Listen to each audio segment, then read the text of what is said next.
Unacademy. Let's crack it.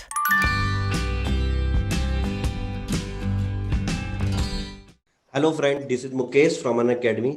आज हमारे सामने प्रियंका जो सीडीपीओ का पद हासिल करी हैं। बहुत ही संघर्षपूर्ण जर्नी है इनकी। और सबसे पहली बात कि आज मेरे को इंटरव्यू लेके इसलिए खुशी भी हो रही है कि मेरा ही बच्चा स्क्रीन में मेरे सामने बैठा हुआ है। तो वेलकम प्रियंका, कैसे हैं आप? थैंक यू सर, मैं बहुत अच्छी हूँ। और आज मैं इस पद पे हूँ, वो सब सिर्फ और सिर्फ जहाँ तक है आपकी वजह से ही है। इतनी मेहनत और इतने प्रयास के बाद आज मैं यहाँ तक पहुँची हूँ, उसके लिए आपको बहुत बहुत थैंक यू सर। असली असली मेहनत तो आप ही की थी। बहुत सारे बच्चे पढ़ते हैं लेकिन हर कोई जो है प्रियंका की तरह जो है आपका अर्जुन नहीं होता।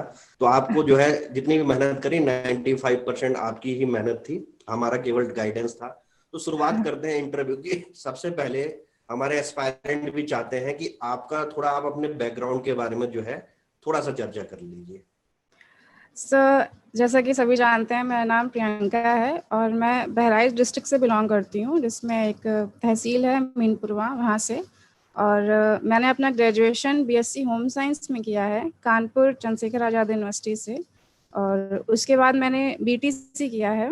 अपना बीटीसी के दौरान ही मैंने डिसाइड किया कि अब मुझे पीसीएस की तैयारी करनी है। तो वो ख़त्म होते ही 2016 से मैंने पीसीएस की तैयारी शुरू कर दी थी और तब से ये प्रयास जारी रहा है कि आज मैं यहाँ पे आज एक पद मैंने हासिल कर लिया है। तो ये जो है आपने होम साइंस से फिर बीटीसी गए, फिर जो है आप अध्यापक भी बने। तो उसके बाद अचानक से जो ये कहाँ से ऐसी प्रेरणा मिली कि आपने सोचा कि मैं सिविल सर्विस के लिए ज्यादा उपयुक्त बनूंगी? सर, एक्चुअली मेरा हमेशा से शुरू से डेविएशन रहा है। कभी कोई सेट पैटर्न नहीं रहा कि नहीं मुझे यही चीज़ करनी है। लेकिन बीटीसी के दौरान कुछ ऐसे दोस्त मिले और उसी समय मेरे एक चाचा हैं, उनका ट्रेजरी ऑफिसर के पद पे उनका चयन हो गया था। और घर वालों की तरफ से भी ऐसा उन्होंने बोला कि नहीं तुम कर सकती हो। फिर मेरे अंदर भी ये लगा कि नहीं ठीक है, कोशिश करने में क्या जा रहा है, एक बार कोशिश करनी चाहिए। और जब से वो शुरू किया मैंने 2016 से तैयारी के लिए सोचा मैंने, तब से मेरा फिर और कहीं भटकाव मेरा नहीं रहा कि ना मैं ये भी कर लूँ, मैं वो भी कर लूँ। फिर जब से शुरू किया तब से बस लगी हुई हूँ कि नहीं अब यही करना है, कैसे भी हो जाए। अब मैंने सोच लिया है तो अब यही करेंगे। बहुत ही मुश्किल आई, बहुत प्रॉब्लम्स हुई। ऐसा नहीं है कि हर चीज़ बहुत आसान रही है मेरे लिए शुरू से ही। लेकिन मन में ठान लिया था कि जितनी भी मुश्किल आएँगी, घर वालों का सहारा था, दोस्तों का भी मोटिवेशन था, चाचा से भी प्रेरणा मिलती रहती थी क्योंकि उन्होंने जिस परिस्थितियों में अपनी तैयारी करी थी, उनको देख के मुझे लगता था कि चाचा अगर इन परिस्थितियों में भी कर सकते हैं, तो मेरे पास तो फिर भी उनसे बेहतर संसाधन हैं कि मैं कर सकती हूँ, जा सकती हूँ, पढ़ाई कर सकती हूँ। तो वहीं से शुरू कर दिया था सर कि नहीं बस अब ठान लिया, करना है कैसे भी।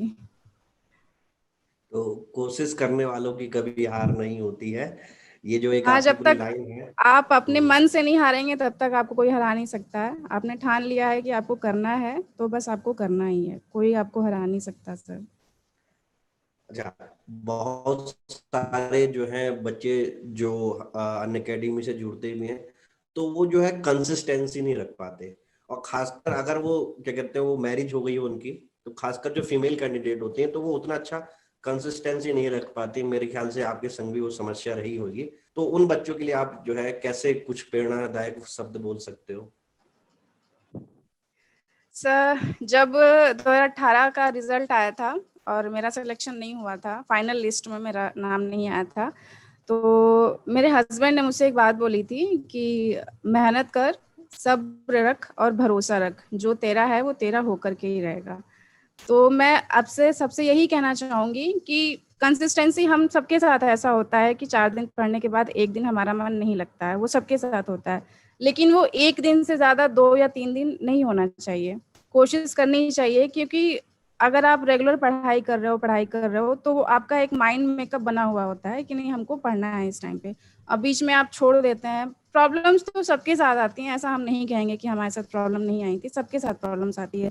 लेकिन आपका डिटर्मिनेशन, आपका डेडिकेशन स्ट्रांग होना चाहिए, आपका मोटिवेशन स्ट्रांग होना चाहिए कि कितनी भी प्रॉब्लम आ जाए, ठीक है, आती है, छूट जाता है, बीच में ज़रूर छूटता है, लेकिन फिर से अपने आप को तैयार कीजिए उस चीज़ के लिए और दोबारा से लगिए उस चीज़ में आप। तो डेफ़िनेटली सर लगेगा, डेफ़िनेटली होगा सर। इसमें कोई घबराने वाली बात नहीं है कि मैं इतने दिन से नहीं पढ़ रही हूँ, तो मेरा अब आगे क्या होगा। बहुत सारे स्टूडेंट्स ऐसे मतलब कि मुझसे बात वगैरह होती है, तो वो कहते हैं कि मैं इस बार एग्ज़ाम नहीं दूँगा, मेरा तैयार नहीं हुआ है।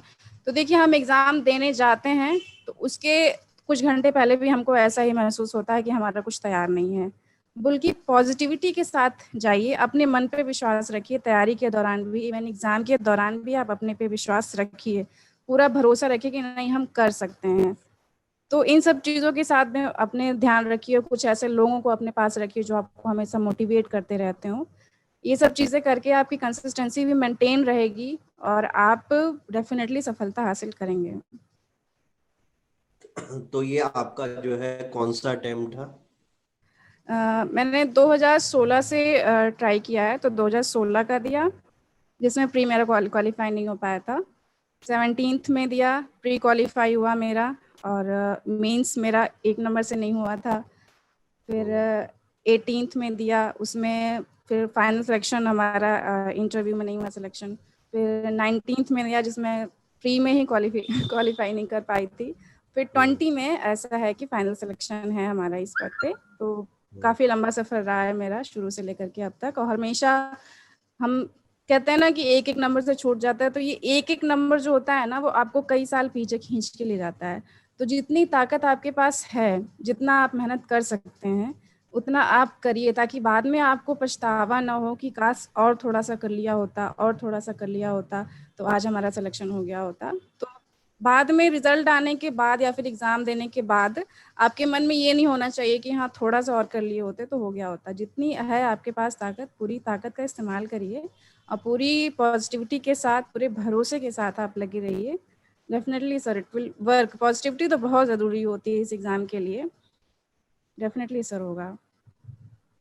तो आपने जो है पॉजिटिविटी के अनुसार चला, और ये झलक भी रहा कि कुछ बार जो है आपका प्रीलिम्स भी नहीं हुआ। अगर और कोई बच्चा होता तो वो क्या कर देता, फेड अप हो जाता कि यार ये यूपी पीसीएस मेरे बस की बात नहीं है। हाँ सर, वो लेकिन तो ये उसके ऐसा बाद भी मुझे जो भी है हम्म नहीं, मुझे भी ऐसा कई बार बीच दौरान महसूस होता था कि अब नहीं हो पा रहा है, लेकिन हम इतना आगे आ चुके हैं कि अब उतना ही पीछे जाना बहुत मुश्किल है।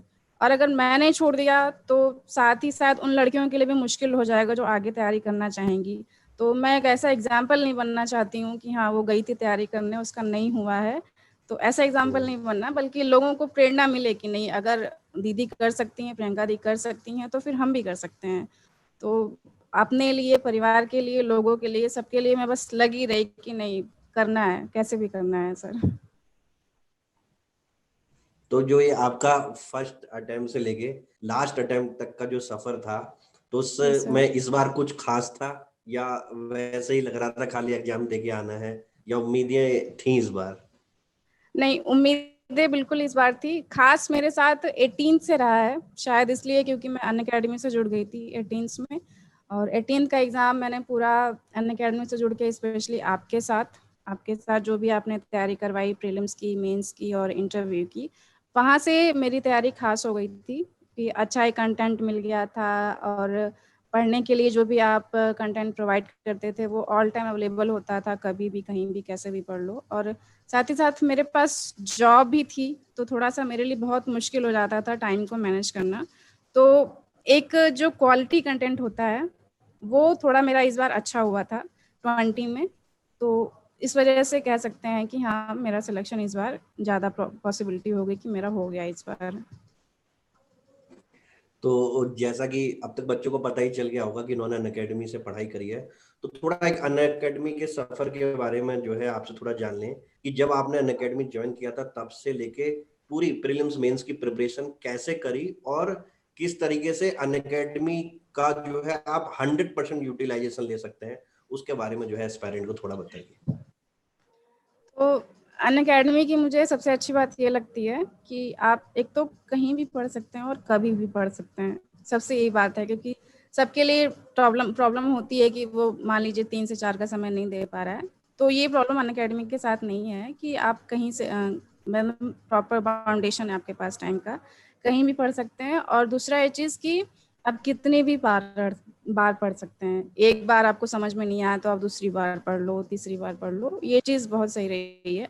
और जैसा कि आपने प्रीलिम्स के लिए 5 टास्क करवाए थे, पूरा जो एक प्रीलिम बूस्टर होता है, जीएस कंप्लीट, करंट अफेयर्स का, और एनसीईआरटी की सीरीज, और जो स्पेशल क्लासेस वगैरह होती हैं, वो चीज़ मैंने अपने हाथ से ही सारे नोट्स बनाए थे। मेरी लगभग 80% नोट्स जो हैं मेरे हाथ से हैं, मैंने खुद से लिखे हुए हैं, क्योंकि मुझे प्रिंट आउट निकालो तो इतना ज़्यादा पाइलअप हो जाता है कि एट द लास्ट मोमेंट आप उसको रिवाइज नहीं कर पाते हैं। वो आपके माध्यम से और अनअकैडमी के माध्यम से हुआ। और दूसरा, प्रीलिम्स के कोशिश जैसे कि आपने रखी कि मेंस के रिजल्ट, मतलब प्रीलिम्स के रिजल्ट के पहले ही मेंस का कम से कम 80% आपका सिलेबस कंप्लीट होना चाहिए।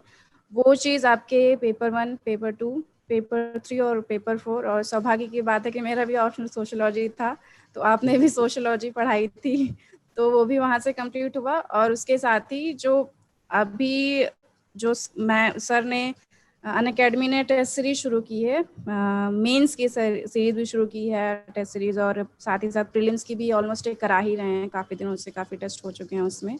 तो इन सब चीज़ों की सहायता से काफ़ी एक ट्रैक बन गया था हमारी तैयारी का कि अच्छा प्री खत्म हो गया, ठीक है, अब ये साइड में रखो, अब मेंस की तैयारी चल रही है, तो अब मेंस के बारे में सोचो।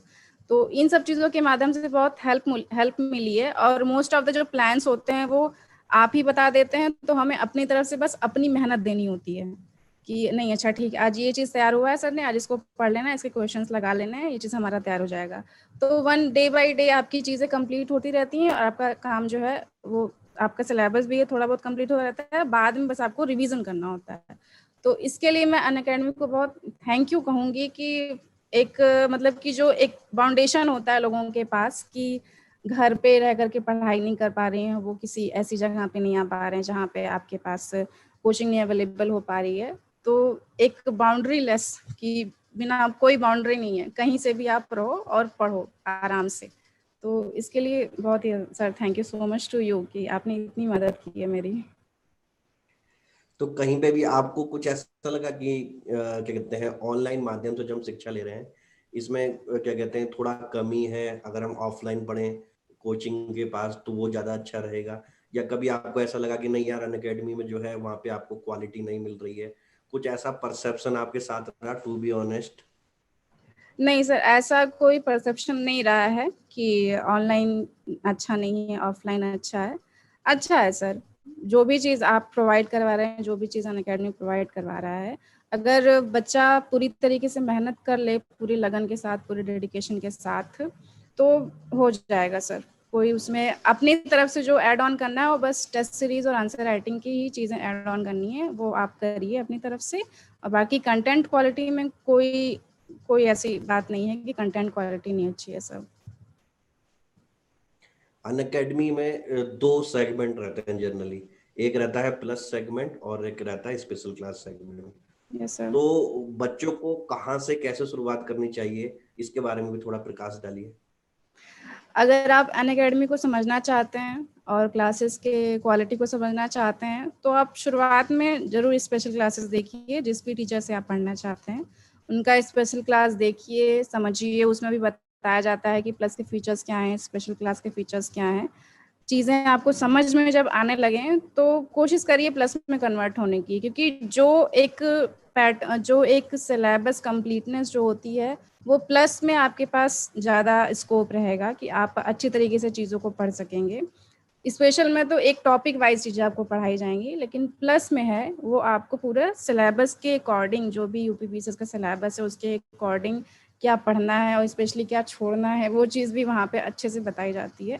तो स्टूडेंट, जितने भी स्टूडेंट्स हैं हमारे इसमें स्पेशल क्लास वाले में, उनको चाहिए कि वो जुड़ जाएं प्लस कोर्स में। कोई नुकसान नहीं होगा उनको कि उनको प्लस में कोर्स में जुड़ जाएंगे तो उनको कोई नुकसान हो जाएगा। उनको जुड़ना चाहिए और प्लस में जितनी भी चीज़ें पढ़ाई जाती हैं आपके द्वारा और भी जो टीचर्स हैं उनके द्वारा, डेफिनेटली वो देखें, पढ़ें, समझें और अपने जो भी सपने हैं उनको अच्छे डायरेक्शन में पूरा करें उनको। तो आप जो है जॉब में थी, आप ना टाइम मैनेज कैसे करती थी? और टाइम मैनेज के साथ साथ ये भी बताना कि जो एक मिसनॉमर है कि हम पहले प्रीलिम्स की तैयारी कर लेंगे, फिर उसके बाद हमारा रिजल्ट आएगा तो उसके बाद हम मेंस की तैयारी कर लेंगे। तो ये स्ट्रेटजी ठीक है या इस स्ट्रेटजी में थोड़ा बहुत बदलाव की जरूरत है?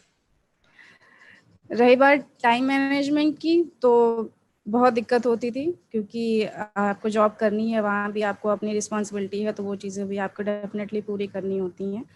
तो जॉब के आने के बाद मैं ज़्यादा से ज़्यादा 6 घंटा या 7 घंटा दे पाती थी अपनी पढ़ाई के दौरान। डेली की बात बता रही हूँ, डेली इतना दे पाती थी। और कभी ना कभी तो ऐसा दिन आता ही था कि मैं टाइम नहीं दे पा रही हूँ। लेकिन फिर भी संडे का दिन है या फिर छुट्टियों का दिन है, आप उसमें अपने टाइम को मैनेज करें। आप जिस भी माध्यम से आप अपने जॉब पे जाते हैं, अगर आप किसी गाड़ी से जाते हैं तो उसके दौरान भी अनअकैडमी है, ऑनलाइन है, कहीं भी पढ़ सकते हैं आप, उसमें उसमें पढ़ें आप।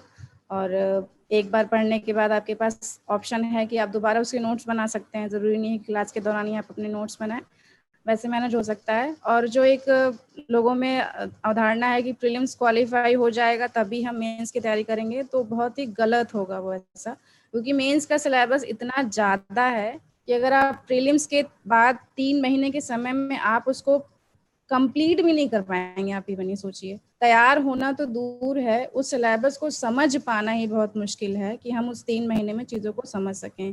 प्रीलिम्स है, हिंदी है आपका, उसके बाद आपका ऑप्शनल है।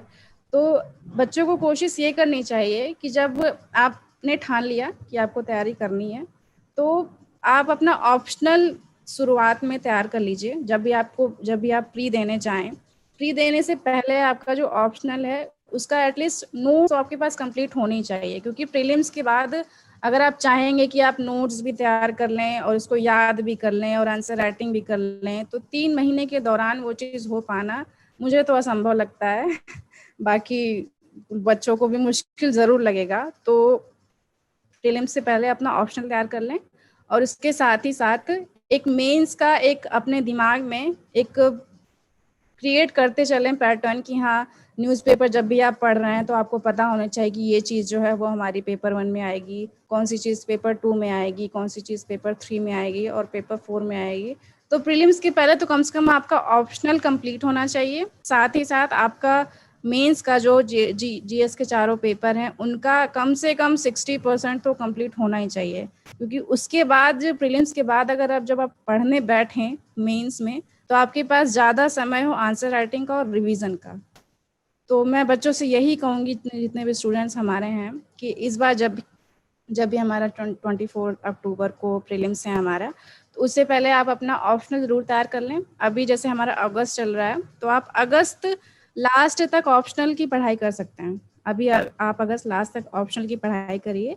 जब आपका सितंबर आ जाए, तो आप कम्प्लीटली जो आपका पूरा फोकस है वो प्रीलिम्स पे रखिए, क्योंकि इस समय अब तो जैसा लगता है कि प्रीलिम्स में सबसे ज़्यादा डर लगता है एज़ कम्पेयर टू मेंस, क्योंकि बहुत ही कट ऑफ जो है ज़्यादा जा रही है, तो अब डर लगता है प्रीलिम्स में भी। तो उसमें सितंबर से आप अपना पूरा फोकस प्रीलिम्स पे रखिए। अभी अगस्त तक आपके पास टाइम है कि आप मेंस पे ध्यान दें और साथ ही साथ ऑप्शनल पे ध्यान दें, और दिन के 2-3 घंटे आप प्रीलिम्स के लिए रखिए। तो आपका साथ साथ प्रीलिम्स का जो आपका रिदम है वो भी नहीं छूटेगा, साथ में आपकी तैयारी भी प्रॉपर तरीके से चलती रहेगी। आपने जो है 2016 में भी दिया था प्रीलिम्स शायद ना? 2016 हाँ में सर, दिया था दिया। आपने? तो हाँ सर, 16 और 2016। 17 यानी कि 18 जो है यूपी पीसीएस ने अपना पैटर्न चेंज किया। हाँ सर। ऑप्शनल के साथ साथ पहले सोशल वर्क हटाया, डिफेंस स्टडी हटाए, और यस सर। जीएस 1 2 3 इंट्रोड्यूस करा, वो भी लिखने वाला इंट्रोड्यूस करा, ठीक है। Yes sir. तो जो 2018 से पहले प्रीलिम्स हुआ करता था और जो 2018 से अभी तक प्रीलिम्स हो रहा है, तो उसमें हमें सेम वही पुरानी वाली अप्रोच रखनी है या अब कुछ हमें चेंज करना पड़ेगा अपनी अप्रोच में? तो इस बारे में थोड़ा सा जो है प्रकाश डालिए। 2018 से पहले जो भी हमारा एग्जाम होता था प्रीलिम्स का, उसमें ज़्यादा से ज़्यादा हम क्या करते थे कि जो भी हमारे नोट्स हैं वो हम नोट्स पढ़ते थे, और साथ ही एक प्रीवियस ईयर क्वेश्चन पेपर और घटना चक्र की जो हमारी जो यूपी पीसीएस का एक सेट पैटर्न है वो पढ़ने का, वो हम पढ़ते थे। लेकिन 2018 से जो हमारा पैटर्न चेंज हुआ है, जिसमें साथ ही साथ हमारी नेगेटिव मार्किंग ऐड हो गई है, तो बहुत ही सावधानी बरतने की ज़रूरत है, क्योंकि नेगेटिव मार्किंग है। तो उसके साथ ही आपको कुछ बुक्स भी ज़रूर पढ़नी पड़ेंगी, जैसे कि आपकी पॉलिटी है, स्पेक्ट्रम है, और ज्योग्राफी के लिए जीसी लियोन की है, और साथ ही साथ एक जो रटे रटाए क्वेश्चंस होते थे, अब उनके उनके साथ साथ जो हमारा कॉन्सेप्ट बेस्ड क्वेश्चन होता है हर सब्जेक्ट में, स्पेशली विद ज्योग्राफी और पॉलिटी में, वो चीज़ अब बहुत ज़रूरी हो गई है, क्योंकि अब पैटर्न डेफिनेटली चेंज हो रहा है पीसीएस का एज कम्पेयर, मतलब कि अब वो यूपीएससी के पैटर्न पे अब थोड़ा अपने आप को लेकर के जा रहे हैं। तो ज़रूरत है हर चीज़ को याद करने के साथ साथ उसके कॉन्सेप्ट को भी समझें। तो सिर्फ किताबें घटना चक्र पढ़ लेने से और फिर आपके प्रीवियस ईयर क्वेश्चन पढ़ लेने से अब चीज़ें थोड़ी मुश्किल हो जाएंगी। तो साथ ही साथ आपको कि कुछ किताबें भी पढ़नी पड़ेंगी, तो उन पे भी आप फोकस करना बहुत ज़रूरी हो गया है। कुल मिला के जो है थोड़ा सा हमें ट्रेंड चेंज करना पड़ेगा। हिंदी बिल्कुल माध्यम के ट्रेंड चेंज बच्चे करना जो पड़ेगा। जो हिंदी माध्यम के बच्चे हैं वो बहुत परेशानी में रहते हैं। कहते हैं सर हम द हिंदू नहीं पढ़ना चाहते, ठीक है, हम अमर उजाला, दैनिक जागरण, जनसत्ता से काम चला लेंगे, पंजाब केसरी से काम चला लेंगे, फिर ठीक है हम GC11 नहीं पढ़ना चाहते क्योंकि वो हिंदी में नहीं है, ठीक है। आगे चल के अगर उनको बोलो कि थोड़ा लोकसभा और राज्यसभा में द बिग पिक्चर जो मैंने पिछले साल से स्टार्ट करवाया था कि सर हमें उसका समराइज करना अच्छा नहीं लगता, क्यों, क्योंकि वो सर इंग्लिश में आता है। तो ये माध्यम का जो बैरियर है, इस माध्यम के बैरियर से हिंदी मीडियम वाले कैसे जीते, इंग्लिश मीडियम वालों को तो कोई दिक्कत होती नहीं है। तो आप थोड़ा उस पर भी प्रकाश डालिए, क्योंकि आपकी पृष्ठभूमि भी थोड़ी क्या है, हिंदी मीडियम की रही है। ये बहस तो शायद पता नहीं कभी खत्म हो, हिंदी और इंग्लिश मीडियम वाली। तो हिंदी मीडियम के छात्र हैं उनसे मेरा ये कहना है कि हम सभी जानते हैं और मानते भी हैं इस चीज़ को कि कहीं ना कहीं जो हमारे पास मटेरियल है वो इंग्लिश में ज़्यादा अवेलेबल है, अच्छा अवेलेबल है। तो बात ये नहीं होती है कि इंग्लिश मीडियम वालों को ज़्यादा मार्क्स मिल रहे हैं और हिंदी मीडियम वालों को कम मार्क्स मिल रहे हैं। बात केवल कंटेंट की होती है कि आप उस अपने एग्ज़ाम में कौन सा कंटेंट लिख रहे हैं। अगर कंटेंट सही रहेगा तो चाहे वो हिंदी में हो चाहे वो इंग्लिश में हो, उससे कोई फ़र्क नहीं पड़ता है। तो मैं बस इतना कहना चाहूँगी, आप कम से कम नहीं लिख सकते हैं इंग्लिश में, चीज़ों को समझ तो सकते हैं ना। एक बार नहीं समझेंगे, 2 बार नहीं समझ में आएगा, तीसरी बार नहीं समझ में आएगा। कम से कम उसको आप कोशिश करें एटलीस्ट, और उसको पढ़ने की कोशिश करें। हाई स्कूल तक सबके पास इंग्लिश होती है ऑलमोस्ट, वो लोग पढ़ाई करते हैं। तो इसका केवल एक ही उपाय है कि आप कोशिश करते रहिए, और जब धीरे धीरे आपकी आदत पड़ जाएगी उसमें तो आपको समझ में भी आने लगेंगी चीज़ें। उसके बाद उसको अपनी भाषा में लिख लीजिए।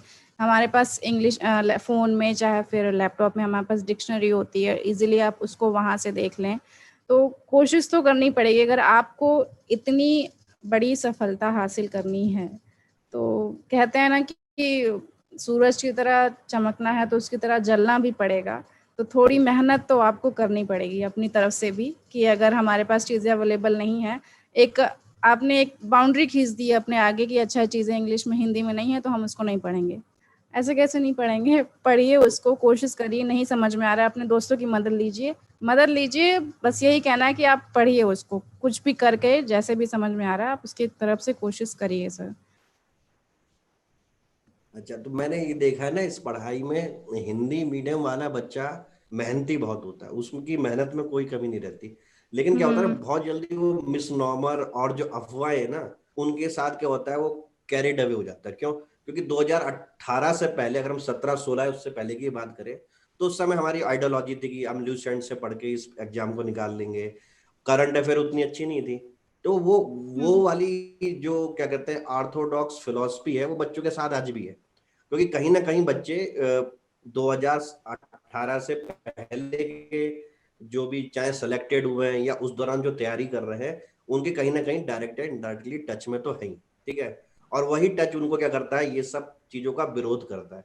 अरे हम जो है विरोध करने से कुछ नहीं होगा। अगर मान लो आपको नहीं समझ में आ रहा था हिंदू, अरे मैं पढ़ा रहा हूँ हिंदू, हिंदी में बोल रहा हूँ, तब नोट्स बना लो, ठीक है। तो मैं तो बिल्कुल बहुत सर। बार कहता हूँ और मैं हर टॉपर से रिक्वेस्ट करता हूँ ये कि ये प्लीज ये क्लियर करिए, क्योंकि अगर आपने ये क्लियर कर दी तो बहुत लोगों की, खासकर जो हमारे विलेज में रहते हैं बच्चे, उनकी जिंदगी क्या हो जाती है, सफल हो सकती है, ठीक है।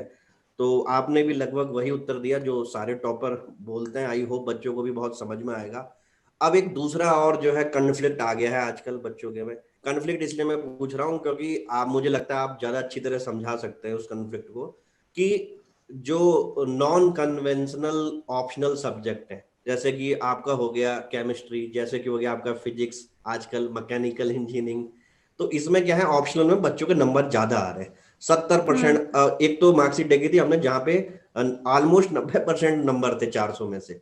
तो हमें अब इस माहौल में ऑप्शनल का चुनाव कैसे करना चाहिए?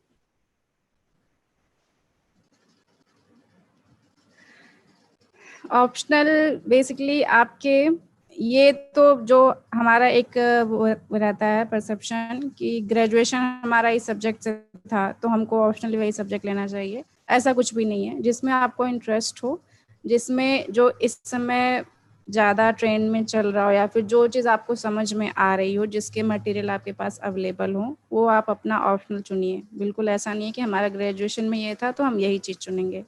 तो ऑप्शनल चूज़ करने का सबसे सही तरीका यही है कि पहला अपना इंटरेस्ट देखिए, दूसरा ये देखिए कि उसके जो भी क्वेश्चंस हैं, जो भी आपके आयोग द्वारा आयोजित अब तक किए गए हैं, वो क्वेश्चंस आपको समझ में आ रहे हैं कि नहीं आ रहे हैं, आपका उस पे कमांड कितना है।